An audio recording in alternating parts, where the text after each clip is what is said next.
ఆపత్కాలమున నీవు నన్ను గూర్చి మొర్రపెట్టుము, నేను నిన్ను విడిపించేదను, నీవు నన్ను మహిమపరచెదవు. ఆపత్కాలమున నీవు నన్ను గూర్చి మొర్రపెట్టుము. అది జస్ట్ స్టేట్మెంట్ కాదు, అది కమాండ్. దేవుడు ఆజ్ఞాపిస్తున్నాడు. మత్తయి సువార్త 7వ అధ్యాయము 7వ వచనం. మత్తయి సువార్త 7వ అధ్యాయం 7వ వచనం. మరియు మీరు ప్రార్థన చేయునప్పుడు అన్యజనుల వలె వ్యర్థమైన మాటలు వచింపవద్దు అని 9వ వచనం చూడండి. కాబట్టి మీరేలాగూ ప్రార్థన చేయుడి. మీరు ప్రార్థన చేయాల్సిందే, వేరే ఆప్షన్ లేదు. 26వ అధ్యాయం ఇదే పుస్తకం. యేసుక్రీస్తు వారు గెత్సెమనే తోటలో ఉన్నారు.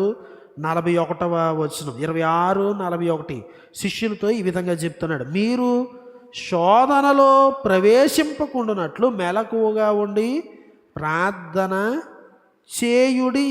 ఇది ఆజ్ఞ. మీరు వీలైనప్పుడు ప్రార్థన చేయండి అనలేదు. మీరు ప్రార్థన చేస్తే కొంచెం మంచిది, దేవుడు ఆశీర్వదిస్తాడు అనలేదు. మీరు ప్రార్థన చేయుడి, దట్స్ ఇట్. చూడండి, 1 తెస్సలోనిక పత్రిక, అపోస్తలుడైన పౌలు తెస్సలోనిక సంఘానికి రాసిన 1 పత్రిక 5వ అధ్యాయం 17వ వచనం 16 నుంచి 18 కలిసి ఉన్నాయి. చూడండి, ప్రతి విషయమందును కృతజ్ఞతాస్తుతులు చెల్లించుడి, ఆ పైన ఎడతెగక ప్రార్థన చేయుడి. సో ఇవన్నీ కూడా ఇంపరేటివ్ స్టేట్మెంట్స్, అంటే ఇవన్నీ కూడా ఆజ్ఞగా ఇవ్వబడినటువంటి మాటలు.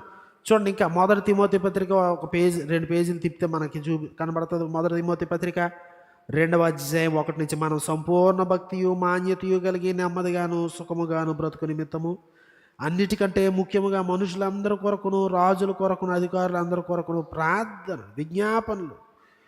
ప్రార్థనలు, యాచనలు, కృతజ్ఞతాస్తుతులు చేయవలనని హెచ్చరించుచున్నాను. 8వ వచనం. కావున ప్రతి స్థలమందును పురుషులు కోపమును సంశయమును లేని వారే పవిత్రమైన చేతులెత్తి ప్రార్థన చేయవలనని కోరుచున్నాను. సో ఆయన మనకి ఆజ్ఞాపించినటువంటి విషయాలు ఇవి.